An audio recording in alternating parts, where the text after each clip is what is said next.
한 달 전에는 이란이 미국의 드론을 격추하더니 오늘은 미국이 이란의 드론을 격추했습니다. 호르무즈 해협에 다시 긴장이 고조되고 있는 느낌인데 이란이 미국의 협상 카드라는 것을 제시했습니다. 이거 굉장히 재밌습니다. 7월 18일 미국 해군의 준항공모함급, 이게 배수량이 4만 톤이나 됩니다.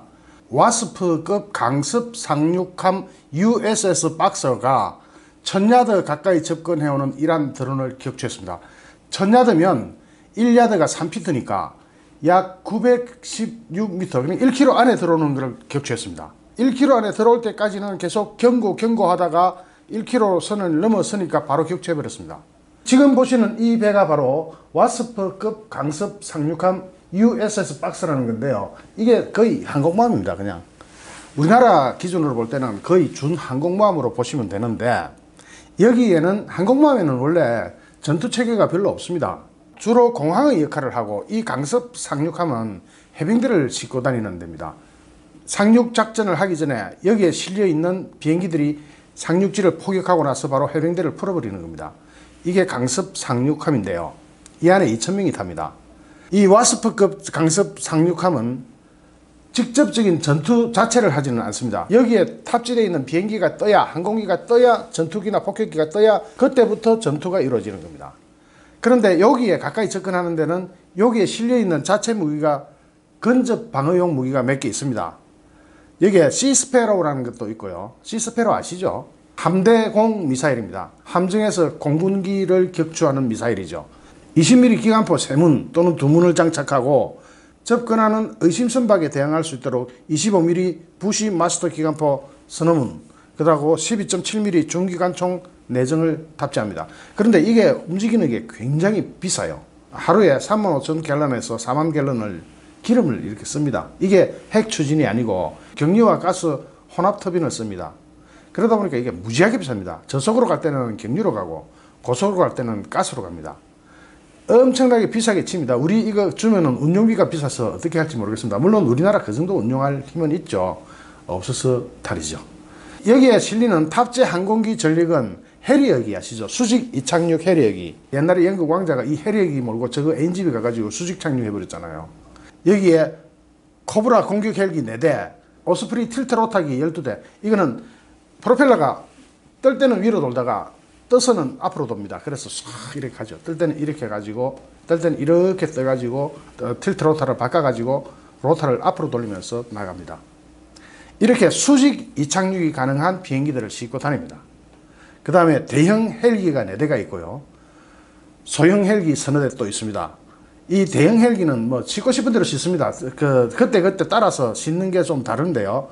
분쟁 수역에서 항공모함을 대체하는 전력을 실을 때는 AV-8B 전투기 또는 F-35 전투기를 20대나 싣습니다. 그리고 아파치 헬기 이런 거 싣거든요. 그러니까 이게 그냥 항공모함이라고 보시면 돼요. 여기에 이란 드론이 근접한 겁니다. 접근해 온 겁니다. 그런데 이 이란이요, 드론 강국입니다. 드론에 아주 강해요.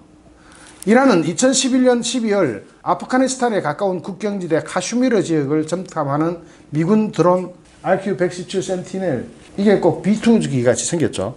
이게 드론입니다. 이 드론을 격추해버렸습니다. 이걸 격추했을 때 이게 완전 완파가 안 되고 그냥 한쪽 귀퉁이만 맞고 내려가 버렸어요. 그렇게 추락된 것을 회수해가지고 엄청난 드론 자산을 확보합니다. 이걸 분해하고 재조립하면서 드론의 기술을 확보합니다. 그 다음 해 이란이 드디어 자기네가 이 드론을 만듭니다. 생긴 거는 꼭 글로벌 호크 같죠. 뒤에 수직 날개 그리고 수평 날개 2개 붙여가지고 글로벌 호크 같은데, 요것을 이란이 자체적으로 개발합니다. 미국은 오늘 격추한 이란 드론의 종류, 재원, 무장 상태 이런 거를 확인해 주지 않았습니다. 발표 안 했습니다. 그러나 필자는 이 드론이, 오늘 격추된 드론이 이것과 같은 UAV 샤헤드 129 계열 또는 그 개량으로 저는 추정합니다. 왜냐고요? 요게 지금 이란의 대표 기종입니다. 드론 대표 기종입니다. 이란이 2012년 9월 공개한 샤헤드 129는 2013년 9월부터 양산을 시작했습니다. 한 6년 됐죠. 이 드론은 2개의 쌍둥이 발사대에 탑재된 유도탄 4개, 여기 발사대가 달렸죠. 유도탄 4개가 들어갑니다. 양쪽으로 2개씩.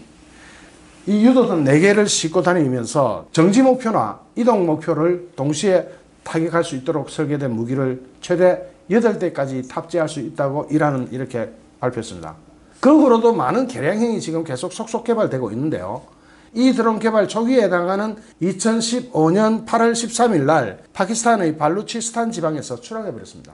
이때 추락한 샤헤드 129가 바로 2012년 9월 처음 공개된 이란 무인 전투 항공기 드론입니다. 이 드론은 24시간 동안 공중에 떠 있을 수 있고 이런 긴 채공 능력을 이용해서 전투 정찰 임무를 수행하고 있다고 이란 측이 주장했습니다.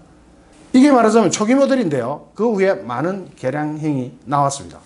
약 한 달 전에 이란 혁명수비대는 이란 영공에서 미군의 무인 정찰기 드론 이 글로벌 호크죠. 글로벌 호크를 격추했다고 밝혔죠.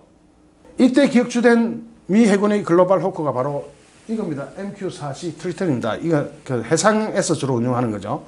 이란 혁명수비대가 자국 영공을 침입한 미군 항공기 드론을 격추했다고 발표했을 때 이때 바로 트럼프가 이란을 폭격하려고 했었죠.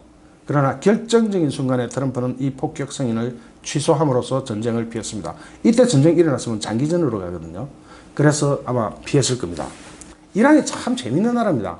그 세계 최강국 미국을 상대로 희한한 일을 많이 했죠.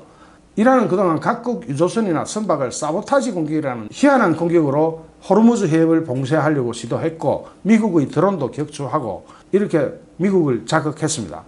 하지만 트럼프는 장기전으로 말려들 수 있는 전쟁의 유혹에 말려들지 않았습니다. 그 와중에 영국 해군이 이란의 슈퍼탱커, 세계에서 몇 번째로 큰 배죠. 이게 데드웨이트 30만 톤짜리입니다. 길이가 330m가 되는 원유를 200만 배럴을 적재할 수 있는 이 배를 영국 해군이 납포하고 억류해버렸습니다. 전에 이것에 관한 영상을 올렸을 때 댓글에 희한한 게 하나 붙었었습니다. 야, 영국 수지 맞았다. 이 큰 유조선도 그냥 먹어버리고 이 안에 실려있는 기름도 꿀꺽 삼켜버리는 거 아니냐. 그건 아니죠. 억류하고 있는 겁니다. 억류하고 있다가 사태가 해결되면 도로 돌려줘야 되는 거죠. 그냥 꿀꺽 먹어버리면 희한한 일이 되는 거고요. 그 보복으로 이란은 파나마 선적 유조선 한 척을 납포하고 억류했습니다. 이 시점에 미국이 이란의 드론을 격추해버린 겁니다. 미국이 이란의 드론을 격추하기 하루 딱 전에 혁명수비대가 납포한 이 선박은 유조선은 석유 불법 환적 혐의로 외국 유조선 한 척을 납포하고 선원 12명을 법원 명령에 따라 억류했다고 발표했습니다. 이게 뭐냐? 이 유조선은 호르무즈 해협에서 이란의 소형 선박들로부터 기름을 이렇게 넘겨받아서 이것을 다시 외국 선박으로 옮겨 싣던 중입니다. 그러니까 이게 환적은 맞죠? 소형 선박에서 기름 모아가지고 다른 유조선한테 넘겨주는 겁니다. 이란으로 볼 때는 미국의 제재로 인해서 숨도 못 쉬는데 저 나라 기름을 저 나라 선박이 다른 나라의 유조선과 짜고 이렇게 기름 몰래 팔아먹는 것을 잡은 겁니다. 이란으로 볼 때는 불법이죠. 이렇게 기름을 환적하고 있는, 옮겨 싣고 있는 중에 털컥 이란이 잡아가지고 억류해버렸습니다. 여기에 함께 납포된 선원 12명요. 나중에 이거 몸값 무지무지하게 지불해야 됩니다. 이거 이란은 한번 데리고 간 사람 공짜로 풀어주는 법이 별로 없습니다. 이 납포된 배는 파나마 선적의 리아호라는 배로 억류 당시 선박의 자동 식별 장치 AIS라는 게 있죠. 내가 어디 있다 하고 알려주는 그 자동 식별 장치를 끈 채 이란 영해로 옮겨졌습니다. 납포가 돼서 옮겨졌는지 끌고 갔는지 지발로 갔는지 그건 모르죠. 어쨌든 신호를 끄고 옮겨졌습니다. 이런 난리 북새통인 와중에 이란 외무부 장관 자리프, 저기 있는 저 사람입니다. 이게 진짜로 웃깁니다. 이 사람은 외무부 장관답지 않게 굉장히 익살스러운 표현을 잘 씁니다. 잘 봐주면 유머러스한 표현이라고도 할 수 있죠. 이런 익살적인 외교적 표현을 보면 고품격 코미디언을 보는 것 같습니다. 오늘 이 사람이 이야기한 걸 한번 봅시다. 우리는 본질에 관심이 있다. 취할 수 있는 다른 본질적인 움직임도 있다. 만약 트럼프 행정부가 말만 하는 게 아니라 행동으로 옮길 거라면 우리는 그렇게 할 거다. 사진만 찍거나 2장짜리 서류에 커다란 사인을 하는 그런 제스처는 필요 없다 하면서 트럼프를 약을 올립니다. 트럼프가 잘하는 게 이런 겁니다. 요 2장짜리 서류를 만들어 해서 여기다 어마어마하게 큰 사인을 합니다. 이 매직펜 같은 걸로 하거든요. 그냥 볼펜이나 만년필 이런 걸로 사인하는 게 아니라 굵게 와 이렇게 합니다. 그런데 2장짜리 서류, 2장짜리 서류에 커다란 사인을 하는 그런 제스처 같은 건 필요 없다라고 트럼프를 조롱합니다. 제가 이 사람 표현을 많이 갖다 썼는데요. 굉장히 웃기는 표현을 많이 씁니다. 근데 이게 내용이 뭐냐면 미국이 이란 유럽과의 핵 협정을 맺고 미국 오바마 시절에 이란과 유럽 국가들 그리고 미국 이렇게 핵 확산 금지 협정을 했죠. 이 핵 확산 금지 협정을 할 때 일몰 조건이라는 걸 뒀어요. 이 일몰 조항이 뭐냐면은 2030년까지 핵 사찰을 수용하고 2030년이 되면 이 핵 사찰의 일몰 규정을 둬서 그때부터 실효를 하는 걸로 효과가 없어지는 걸로 협정이 맺어졌습니다. 그렇다면 2030년이 되면 이란은 자기 마음대로 핵무기를 제조해도 된다는 그런 협정 같죠. 그래서 트럼프가 이 협정에서 탈퇴를 해버렸습니다. 그런데 2030년이 되면 일몰하겠다는 이 조항을 이란의 외무부 장관 자리프가 나타나서 이걸 영구적으로 하겠다. 영구적으로 핵사찰을 받겠다. 그 대신에 영구적으로 제재를 해제해라 이겁니다. 2030년 일몰 조항을 없애고 영구적으로 핵사찰을 받는 걸로 조건을 개정해 줄 테니 미국도 이란을 제재하는 것을 영원히 제재하지 않도록 협상하자. 서로 영원히 이런 단어를 써가지고 일몰 조항도 없애고 제재도 영구히 없애달라 이겁니다. 그러면서 우리는 추가 의정서, 어디셔널 프로토콜이죠. 추가 의정서를 비준할 수 있고 트럼프는 자신이 설정한 제재를 해제할 수 있다. 그러면서 이란의 이러한 제안을 스스로 평가합니다. 상당한 조치다 이거는. 그것은 사진 찍기 이벤트에 관한 것이 아니다. 우리는 본질에 관심이 있다라고 본질 이야기를 합니다. 그러면 미국이 받아들일까요? 미국이 이 협정에서 탈퇴할 때는 일몰 조항 때문에 탈퇴한다고 탈퇴했으니까 그것만 없애고 영원히 사찰받겠다. 영원히 제재 안 하겠다. 이렇게 바꾸자 이겁니다. 자리프가 갖고 온 게 참 재밌는 그런 제안 같습니다. 그러나 자리프의 이런 제안이 받아들여질 가능성은 희박합니다. 별로 없습니다. 트럼프는 이란 제재를 풀어주는 조건으로 핵 합의 위반 외에도 탄도미사일 개발을 하지 마라. 예멘에 있는 후티 반군에 대한 지원을 중단해라. 시리아에서 병력을 철수해라. 이스라엘, 사우디아라비아, 아랍에미레이트 등 주변 국가에 대한 위협을 중단해라. 그리고 사이버 공격을 중단해라. 등 대외정책 12가지를 요구했습니다. 요거는 다 빼고 요거는 다 없애고 그냥 일몰 조항만 없앨 테니 제재도 영원히 해제해라. 요렇게 자리표가 들고 옵니다. 그러면 미국은 이런 걸 다 내걸어놨는데 조건으로 내걸어놨는데 이거 다 무시하고 그냥 일몰 조항 하나만 가지고 이걸 해줄까요? 저는 그 가능성이 굉장히 희박하다고 봅니다. 오늘 미국이 이란의 드론을 격추한 사건에 대해서 트럼프가 이렇게 얘기합니다. 국제수역에서 운항하는 선박들에 대한 이란의 수많은 도발적이고 적대적인 행동 가운데 가장 최근의 일이라고 밝히면서 미국은 우리의 인력과 시설, 이익을 방어할 권리가 있다. 모든 국가들이 항행 및 국제교역의 자유를 방해하려는 이란의 시도를 규탄할 것을 촉구한다고 강조하면서 나는 또 다른 나라들이 호르무즈 해역을 통과할 때 그들의 선박을 스스로 보호하고 앞으로 우리와 함께 일할 것을 요청한다고 다시 한번 이 이야기를 합니다. 오늘 다시 이야기를 합니다. 사실 호르무즈 해협은 전에 설명드렸듯이 이렇게 희한하게 써 있습니다. 여기를 통과하는 여기만 방어를 하면 돼요. 여기를 우리는 방어할 능력이 있느냐? 있습니다. 우리나라가 아덴만의 여명 이런 작전을 할 때 우리가 굉장히 훌륭하게 일을 수행했잖아요. 그리고 이번에 영국 해군도 영국 유조선을 납치하러 온 이란 혁명수비대를 영국 해군이 함포를 겨냥하면서 겁을 주니까 물러갔잖아요. 이런 식으로 우리나라도 우리 선박을 보호할 힘은 있습니다. 그러면 지금 상황에서 이란과 미국의 합의가 이루어질 것이냐? 아까 이야기했듯이 거의 희박하다고 이야기했잖아요. 그런 상황에서 미국이 선택하는 것은 간단하죠. 제재를 계속하면서 세계 각국의 자국선 보호 요청을 계속할 겁니다. 이때 인공위성 정보나 미국의 정찰 자산이 획득한 정보를 각국 해군에 정보 제공을 하면서 각국에서 파견되어 온 해군을 미국의 통제하에 두고 싶어 할 겁니다. 이건 틀림없습니다. 그래야 효율적인 작전이 수행될 수가 있죠. 전부 중구난방으로 따로따로 놀면 작전이 수행이 안 되잖아요. 이럴 때 중국이 걸립니다. 중국이 여기에 협조한다 하더라도 첫째는 미국의 통제에 잘 따라줄지, 둘째는 미국이 가지고 있는 정보를 얼마나 어떻게 무슨 방법으로 전달할 것인지가 굉장히 큰 문제가 됩니다. 미국이 정보를 획득하는 방법, 미국의 정보 자산이 공개될 수도 있는 위험이 있습니다. 이래서 미국의 고민은 깊습니다. 중국을 참여시킬지 참여시키지 말지. 여기에 대해서 국제적으로 전부 다 참여해라라고 소리 질러 놓은 마당에 중국을 뺀다? 이건 명분에서 조금 약해질 우려가 없지 않습니다. 설사 중국을 끼워준다고 해도 또 문제가 크고요. 트럼프가 아직 우리나라에는 파병 요청을 안 한 것 같습니다. 이렇게 트럼프가 지금까지 망설여온 배경에는 이런 이유도 있을 것 같습니다.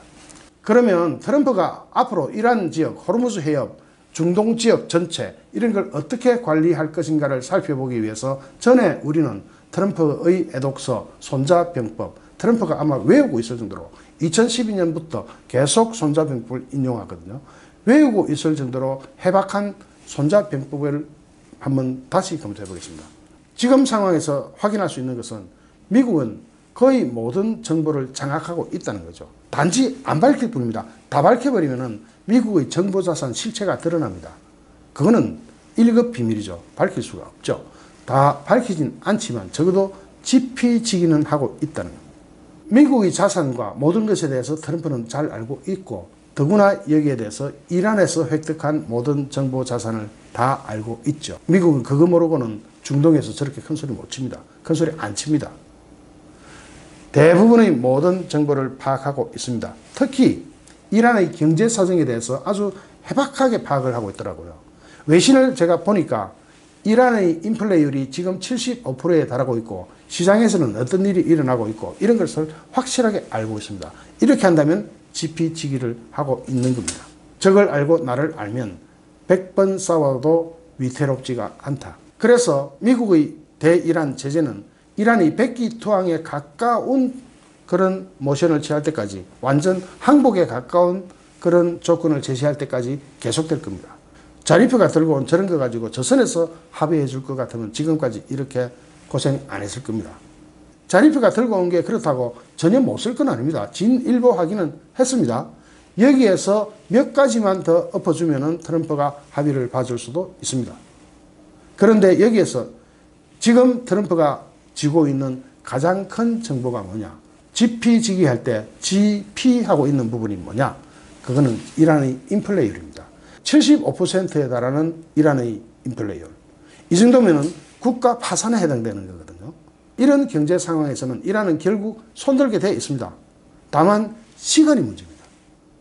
시간 조금만 더 끌면은 75%가 150% 이렇게 갈 겁니다. 그렇게 되면 이란은 더 못 견딥니다. 견딜 수가 없습니다. 이란 자체 내부에서 아마 베네수엘라처럼 저런 사태가 벌어질 수도 있습니다. 다만 이란은 이 부분을 잘 모릅니다. 부지피 부지기 하면 매전 불태라.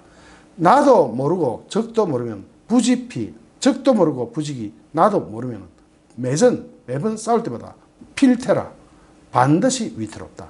이 부분을 이란이 아직은 잘 모르고 있습니다. 적어도 한 국가의 지도자라면 이런 제재가 가해질 때 인플레가 어떻게 될 것이라는 것은 상상을 했어야 됩니다. 예상을 했어야 됩니다. 왜냐하면 이란이 외국에서 돈을 불어오는 제일 큰 무기가 석유입니다. 그거 검수 조치 나오면, 검수 조치하고 영국이 저렇게 데드웨이트 30만 톤짜리 유조선을 납포하고 억류해버릴 정도가 돼버리면 이란은 지금 돈을 벌 데가 없어졌다는 얘기입니다. 수입이 없어졌다는 얘기죠. 이런 상황이니까 이란은 결국 손들게 되어 있습니다. 시간이 얼마나 걸릴까요? 제가 볼 때는 1, 2년 내로 끝납니다. 가까운 시일 내에 끝납니다. 그 증거로 자리프가 드디어 핵사찰 협정 새로 하자, 조항 바꿔줄게 하고 들고 나왔는데 이것은 거의 반쯤 항복하는 그런 메시지입니다. 그런 상황으로 볼 때 전쟁을 치지 않고 미국이 이기고 있습니다. 북한의 경우는 좀 다릅니다. 김정은이는 지피지기 여부를 떠나서 상대는 물론 자신도 속이고 있습니다. 자기네 국민들도 싹 다 속이고 있고 자기 자신 스스로조차도 속이고 있는 심리 상태를 보입니다. 이것은 병법에서 말하는 부지피 부지기에 해당됩니다. 적도 모르고 나도 모르는 상태가 바로 이런 상태입니다. 알고는 있는데 속이는 거죠. 트럼프가 김정은이를 내 친구다, 나는 믿는다, 너를 믿는다, 나는 너를 좋아한다, 이렇게 하는 전부 다 외교적 립서비스입니다. 그냥 립서비스예요. 왜 이런 립서비스를 하느냐? 트럼프한테는 시간이 필요합니다. 재선을 위한 시간이요? 아니요. 그것도 물론 포함되지만 그런 정치적인 시간이 아니라 트럼프의 속셈 중에 하나, 엄청난 게 하나 있습니다. 정말 상상을 초월하는 게 하나 있습니다. 그것은 북한이 가지고 있는 미사일이 많잖아요. 심지어는 이스칸데르까지 보유하고 있잖아요. 또 대륙간 탄도탄도 보유하고 있잖아요. 이것이 지금까지 미국이 발사돼 가지고 순환궤도에 갔을 때 이때 격파는 겁니다. 지금까지는 그랬습니다. 얼마 전에 미국이 북한 ICBM을 예상해서 태평양 상공에서 ICBM에 해당되는 물체를 요격 성공했죠. 그것도 태평양 상공까지 가서 요격 성공했습니다. 그런데 지금 전법이 달라지고 있습니다. 제가 수집한 많은 정보에 따르면 발사 직후 없애는 겁니다. 아마도 그 무기는 레이저가 될 겁니다. 이것을 위해서 트럼프는 우주군, 스페이스 포스, 우주군을 창설을 했습니다. 며칠 전에 의회로부터 예산까지 지원받았습니다. 우주군 체제가 완성되면 어떤 일이 벌어질까요? 물론 우주군 체제가 완성되지 않아도 지금 현재도 이것을 계획하고 있으니까 계속 진행은 됩니다. 단지 이것이 입체화됩니다. 이것이 입체화되면 그 다음부터 ICBM이나 이스칸데르 같은 것을 발사하면 발사되는 초기에 바로 잡습니다. 아마 제가 생각하기로는 고출력급 레이저 무기가 될 것 같습니다. 기타 다른 무기도 있을 수 있습니다. ICBM이나 이스칸데르가 발사 딱 됐을 때 직후에 파기됩니다. 위성을 통해서. 그러면은 바로 고출력 레이저가 이것을 쏩니다. 고출력 레이저 또는 다른 게 있을 수도 있다 그랬죠. 레일건이 될 수 있습니다. 무엇이 되건 이것을 바로 떨어뜨릴 수가 있습니다. 이것이 떨어지게 될 때, 이게 탄두에 뭐가 달렸죠? 핵이 달려있죠. 떨어지게 될 때 이것이 바로 올라갔다가 제자리로 이렇게 내려가는 법이 없죠. 더군다나 탄두에 무거운 것을 실었을 때는 조금 올라가다가 거꾸로 내려 쳐박힙니다. 픽픽픽 돌다가 바로 거꾸로 내려 쳐박힐 수가 있습니다. 그렇게 되면 발사 원점에서 거꾸로 핵폭발이 일어날 수 있습니다. 그러면 이것을 발사한 국가는 멸망합니다. 김정은이 바로 자기가 발사한 핵 미사일에 의해서 또는 그냥 미사일에 의해서 바로 그 자리에서 거꾸로 내려 꽂혀가지고 김정은이 즉사할 수도 있습니다. 바로 이 시스템을 미국이 개발하고 있습니다. 이 시스템을 우주군이 담당할지 공군이 담당할지는 모르겠지만 지금 현재로는 공군 안에 우주군을 창설하는 걸로 되어 있거든요.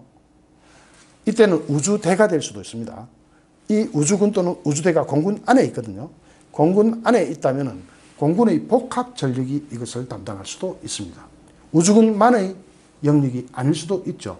그렇게 될 때 전 세계 어느 나라든 핵무기나 미사일을 발사하는 순간에 발사 직후에 입체적으로 그것을 감지해가지고 위성부터 고도 정찰기 뭐 이런 기타 여러 가지 정찰 자산을 이용해가지고 즉시 파악돼가지고 이것을 즉시 요격할 수 있는 시스템이 완성된다면 이것을 보유하고 발사하는 나라는 죽는 겁니다. 이것이 거꾸로 처박혀서 자기 자신을 살상할 수가 있으니까요. 이것이 지금 어느 정도 진척되고 있는지 여기에 대한 자세한 이야기는 별도의 심층 분석 코너나 영상을 바로 빠른 시간에 만들어서 보고 드리겠습니다. 좋아요, 구독하기, 공유하기는 저에게 큰 힘이 됩니다. 감사합니다.